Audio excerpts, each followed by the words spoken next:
Hello friends, today we're going to be making a Cuba Libre, which is a drink from Cuba. It's basically just rum and coke, but it has like this super intense historical background and really plays into the current events happening in Cuba today with the protests and the fight for liberty. Because after all, Cuba Libre is actually Spanish for free Cuba. The drink was originally invented when Cuba was fighting for its independence, and hey, guess who came and helped them was America. There was a drink that the soldiers would drink on the battlefields to cool off, and it's lime, molasses from sugarcane, and rum. When the Americans were fighting alongside the Cubans, they brought with them Coca-Cola, which they found more favorable than the molasses that was in the typical drink, and it's still served to this day, mainly to tourists. There's different levels of Cuban economics. The tourist part, which uses the Cuban dollar, and that's what all the tourists pay with.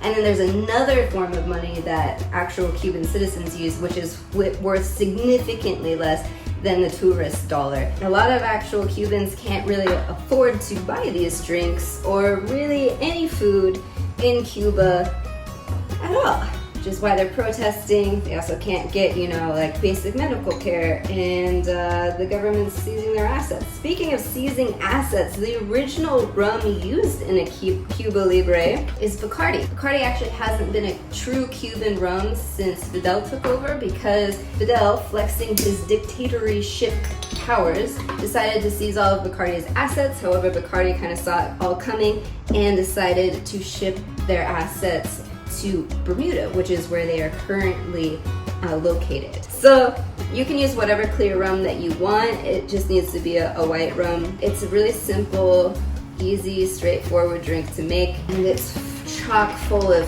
history despite its simplicity. We're gonna raise a glass to the Cuban protesters and wish them good health and best of luck, and cheers to free Cuba. Cuba Libre. Salud.